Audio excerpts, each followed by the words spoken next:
how to use Binance. Hey everybody, welcome back to the channel. In today's video I'm going to guide you on how you can use Binance, so make sure to watch the video till the end. Now if you want to actually use Binance, it's actually quite very simple to do. So I'm assuming you've already went ahead and created the account and done all the steps, because without those you will not be able to do this. And after you've done that, right on the home page is the market, where you'll see a list of all the crypto whose value has decreased as well as which value has increased.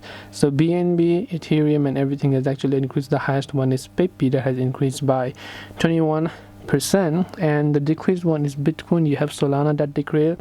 So you want to see all those over here. You can go to Square to view all the Discover, Following, News, Academy and so on. Then we'll get to this yellow icon later. So now if you go to Discover, you'll be able to calculate your rewards using your USDT. Here is all the calculator and stuff. Under the portfolio, you'll be able to see a list of all of these option to deposit, withdraw money and cryptocurrency and so on. Now if you tap on this little option here, you can choose to buy crypto, sell crypto, convert one coin for another coin with 0% fee.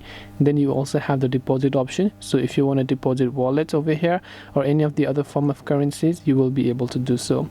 Now Binance has two type of interface. One is the Binance Pro, the other is Binance Lite. Currently I'm on Binance Lite. If you want to switch to the Pro option, you can switch to Pro, but it's just a little bit complicated over there. If you are a beginner, I'd recommend to stick to the Lite version for now.